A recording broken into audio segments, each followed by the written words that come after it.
God has not made us a judge of anybody in this church. परमेश्वर ने हमें इस कलीसिया में किसी और व्यक्ति का न्यायाधीश नहीं बनाया है।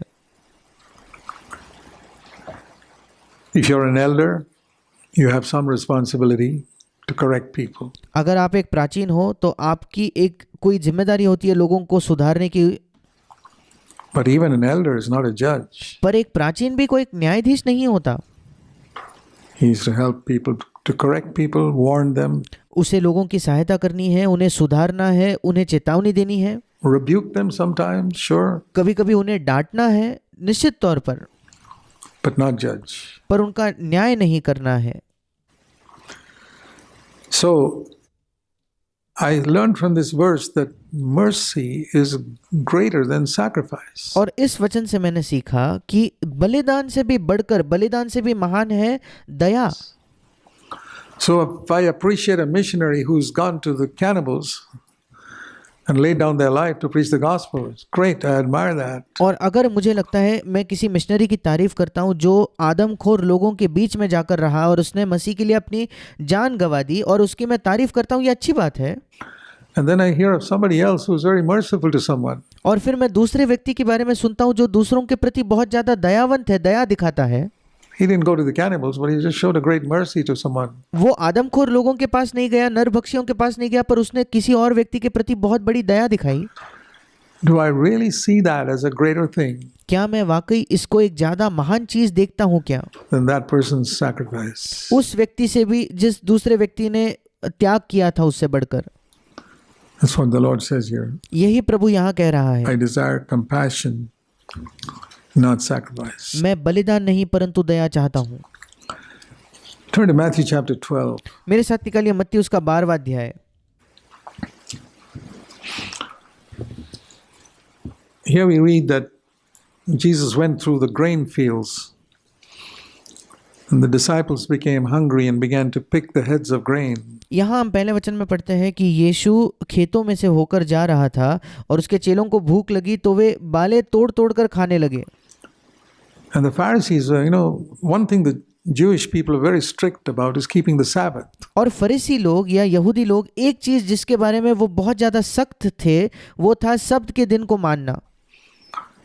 From sunset on Friday to sunset on Saturday, you're not supposed to do any work. शुक्रवार के सूर्यास्त से लेकर शनिवार के सूर्यास्त तक तुम्हें कुछ काम नहीं करना है, ऐसा उनका विश्वास था। And I've heard that in many homes they wouldn't even turn on the lights here. I'm saying in our generation. और मैंने ये भी सुना है कि आज के दिन में, मतलब हमारी पीढ़ी में कई यहूदी घरों में वो सैटरडे को शुक्रवार से शनिवार के बीच में वो कोई लाइट भी ऑन नहीं करते। Jewish people wouldn't even turn on the lights because that's the work to switch on the light. यहूदी लोग वो बटन भी चालू नहीं करते क्योंकि उनके हिसाब से वो काम होता था बटन को चालू करना। And to get a Gentile to come and switch on the light for them. और वो एक अन्य राष्ट्रीय व्यक्ति को बुलाते थे ताकि वो आकर उनके लिए उस बटन को ऑन करे। They're so strict on this matter of work, and they saw और सब्त के दिन पर काम करने के मामले में वो बहुत ज्यादा सख्त थे। the disciples picking up heads of grain, and immediately that critical attitude. और उन्होंने देखा कि जो यीशु के शिष्य हैं वे बाले तोड़ तोड़ कर खा रहे हैं, तुरंत वो आलोचना करने का एक रवैया। See, the Pharisees were so strict about keeping so many laws. फरीसी लोग बहुत ज्यादा सख्त थे अलग अलग नियमों का पालन करने के विषय में। They were immediately critical. वे तुरंत आलोचना करने लगे, दोष लगाने लगे। Look, he says to Jesus, this tremendous itch, an itch to find fault with someone who's preaching a high standard. और ये यीशु को वो कहते हैं, देख ये जो एक बहुत बड़ी खुजली होती है कि एक हमारे अंदर एक खुजली होती है कि किसी के भी अंदर वो हम दोष को खोजते हैं, उनकी आलोचना करते हैं जो एक ऊंचे मापदंड का प्रचार कर रहा हो। Why were they so much against Jesus? Because he's क्यों वो यीशु मसीह के इतने खिलाफ थे? preaching such a high standard of morality and holiness. क्योंकि यीशु मसीह नैतिकता का और पवित्रता का एक बहुत ऊंचे स्तर, बहुत ऊंचे मापदंड का प्रचार कर रहा था। And there's a tremendous itch in people to somehow pull that person down. और लोगों के अंदर एक बहुत बड़ी खुजली होती है कि किसी ना किसी तरीके से उस व्यक्ति को नीचे खींचा जाए। I've seen that with people मैंने ये लोगों के साथ देखा है who want to somehow pull down anyone in CFC who preaches a high standard. जो CFC के किसी व्यक्ति को जो एक ऊंचा मापदंड का प्रचार करता है उसे नीचे खींचना चाहते हैं, To find some little fault in him. उसके जीवन में कोई छोटी सी वो गलती ढूंढना चाहते हैं। Why does he do this? Why does he do that? वो ये क्यों करता है, वो क्यों करता है, Or why are his children like this? Why? या उसके बच्चे ऐसे क्यों हैं, Something like this, something or the other. या वैसा क्यों, और कुछ ना कुछ कोई ना कोई चीज वो ढूंढते हैं। And if you really want to know, that shows you what a Pharisee you are. अगर आप वाकई जानना चाहते हो तो ये आपको दिखाता है कि आप कितने बड़े फरीसी हो। The Pharisee said, why? Look what your disciples are doing. फरीसी कहते हैं, देखो क्यों तुम्हारे चेले ये क्या कर रहे हैं। And Jesus rose to the defense of his disciples. और यीशु मसीह ने अपने शिष्यों का बचाव किया। And I'll tell you this, when you criticize one of God's children, the Lord will rise up to their defense against you. और मैं आपको बताना चाहता हूँ, जब आप प्रभु के किसी संतान पर दोष लगाते हो, उसका न्याय करते हो, उसकी आलोचना करते हो, तो प्रभु उसका बचाव करने के लिए, अपने संतान का बचाव करने के लिए आपके विरोध में खड़ा होगा। So be careful. और इसलिए बहुत ज़्यादा संभाल कर रहिए। He rose to the defense of his disciples quoting a scripture. सतर्क रहिए, क्योंकि यीशु मसीह वहां खड़ा हुआ अपने शिष्यों का बचाव करने के लिए एक वचन का इस्तेमाल करके। Remember David, he said, when he was hungry, what did he do? और वो कहता है, दाऊद को याद करो, जब वो भूखा था तो उसने क्या किया। He entered and ate the consecrated bread, verse 4, which is not lawful for him to eat. चौथा वचन कहता है, वो परमेश्वर के घर में आया और उसने भेंट की रोटियां खाई, या वो उन पवित्र रोटियों को खाया जिन्हें उसने नहीं खाना चाहिए था। There was a law that consecrated bread which is kept in the tabernacle can only be eaten by the priests.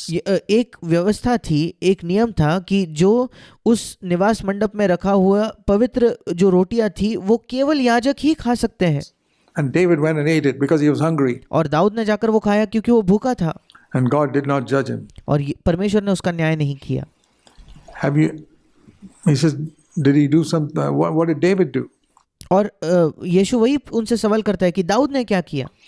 Or haven't you read in the law that on the Sabbath the priests in the temple break the Sabbath and are innocent? और 5वें वचन में यीशु कहता है, क्या तुमने व्यवस्था में नहीं पढ़ा कि याजक सब्त के दिन मंदिर में सब्त के दिन उन मंदिर की विधि को तोड़ने पर भी निर्दोष ठहरते हैं। The priests are doing work on the Sabbath day. जो याजक हैं वो सब्त के दिन भी काम कर रहे हैं। He said, how do you allow for that? और वो कहता है, कैसे तुम याजकों को काम करने की अनुमति देते हो। They're doing some work and they're not supposed to do any work on the Sabbath day. वो कुछ काम कर रहे हैं, बल्कि उनको सब्त के दिन पर कुछ काम नहीं करना चाहिए। I really appreciate the way Jesus rose to the defense of his disciples, and I tell मैं वाकई तारीफ करता हूँ कि कैसे यीशु मसीह अपने शिष्यों का बचाव करने के लिए खड़ा हुआ। you, he is the same today. और मैं आपको बताना चाहता हूँ वो आज भी वैसा ही है। Be very, very careful when you pass a judgment on another child of God. बहुत बहुत सतर्क रहिए जब आप परमेश्वर के किसी और संतान का न्याय करते हो। तब You may find Jesus rises up to defend that person आप देखोगे कि यीशु मसीह खुद खड़ा होगा उस व्यक्ति का बचाव करने के लिए, against you. आपके खिलाफ। And that is a danger that we have to face who preach holiness. और ये खतरा है जिसका हमें सामना करना होता है जो पवित्रता का प्रचार करते हैं। I say that to myself first of all, मैं सबसे पहले ये अपने आप से कहता हूँ, because I probably preach holiness more than you all preach. क्योंकि आप जितना पवित्रता का प्रचार करते हो उन सबसे ज्यादा मैं पवित्रता का प्रचार करता हूँ। So I'm preaching this to myself too. और इसलिए मैं ये अपने आप से इसका प्रचार कर रहा हूँ। I'm telling you what God spoke to me. मैं आपको वो बता रहा हूँ जो प्रभु ने मुझसे कहा, परमेश्वर ने मुझसे बात की। Be careful. सतर्क रही है। And then again he says, if you had known what this means, verse 7, the same verse that we quoted earlier. 7वां वचन वो कहता है, यदि तुम इसका अर्थ जानते, वही वचन जो हमने पहले कहा, I desire mercy, मैं दया से प्रसन्न होता हूँ, not sacrifice. बलिदान से नहीं, You would not have condemned the innocent. He तो तुम निर्दोष को दोषी न ठहराते। calls his disciples innocent. वो अपने शिष्यों को निर्दोष कहता है। He calls David innocent वो दाऊद को निर्दोष कहता for है eating the bread which only the priests were supposed to eat. उस पवित्र रोटी को खाने के लिए जो केवल याजकों को ही खाना चाहिए था। I'm challenged by these passages मैं इन वचनों से चुनौती पाता हूँ that that person whom you call guilty, Jesus may pronounce him innocent. कि वो व्यक्ति जिसे आप दोषी करार कर रहे हो, यीशु उसे शायद निर्दोष कहता होगा।